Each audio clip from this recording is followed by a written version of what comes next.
Cool. So let's get the worksheet going. So does everyone have this either pulled up on their screen or printed out?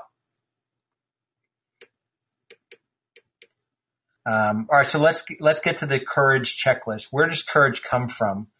How do we start to gain more confidence and courage in our lives? The answers lie not only in moments of crisis, but in how we live each day of our lives. Consider the concepts below and respond to the questions.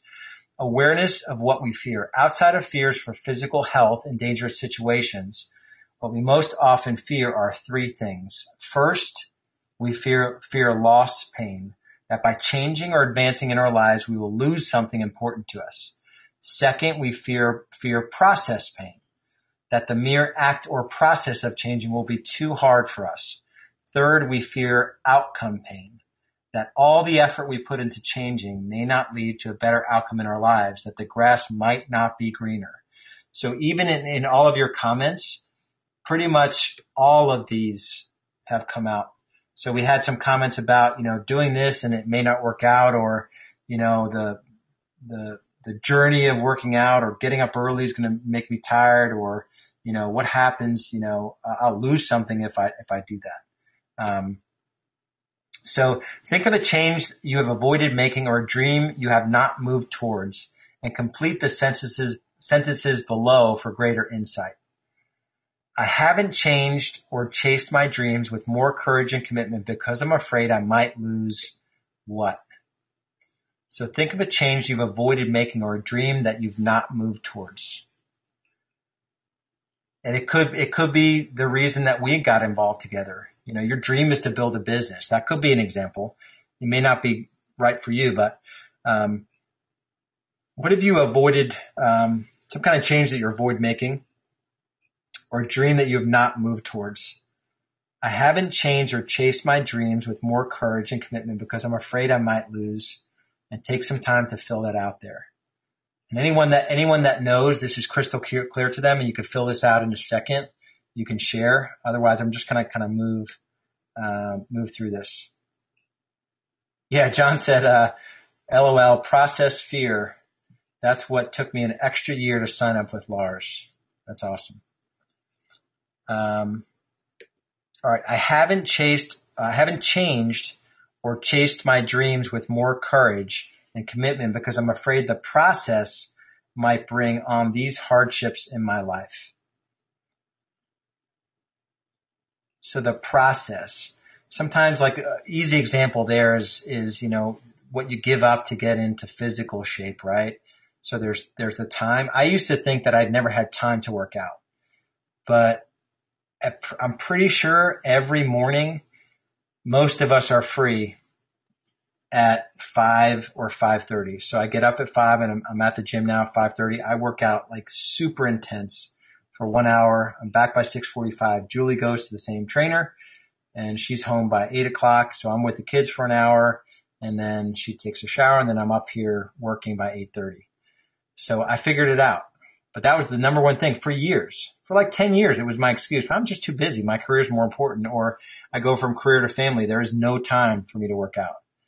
And I'm pretty sure most of you past 9:30, really anything past 10.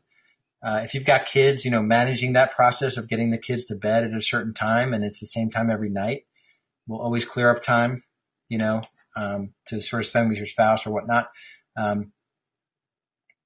So that time after 10 o'clock, you're not doing anything that's productive if you're watching a bunch of TV. And I love TV. We love TV, but we watch just a certain amount of it. So I haven't changed or chased my dreams with more courage and commitment because I'm afraid the process might bring on these hardships in my life.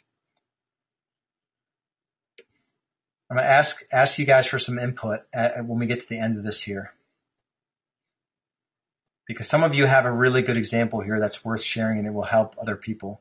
For those of you that are struggling with this exercise, this isn't a requirement to fill it out on the spot right now, but you should take some time here to think about, where you're kind of getting hung up. And it's one of those three areas. So it's loss pain. We're going to lose something important to us if we make this change. It's process pain. So it's the things you need to do. It's going to be too hard for you, or the outcome pain. What if it doesn't work out? What if the grass isn't greener? You know, I think a good example for some people that are, not so much hesitant, because most of you're pretty committed to this process of building a business. But that's a good example for some of you that maybe have been a traditional agent for a certain number of years or whatnot.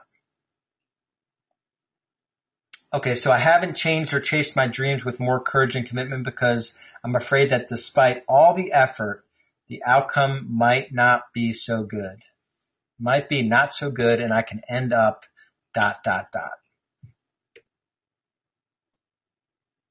So what's the risk in doing this, right? Maybe I'll end up, selling more homes but not being as profitable, or spending too much money, or, hiring the wrong team members. You could end up in the same place. You could end up training a bunch of agents that are going to leave you. What does that look like for you? What's your thing that you're avoiding?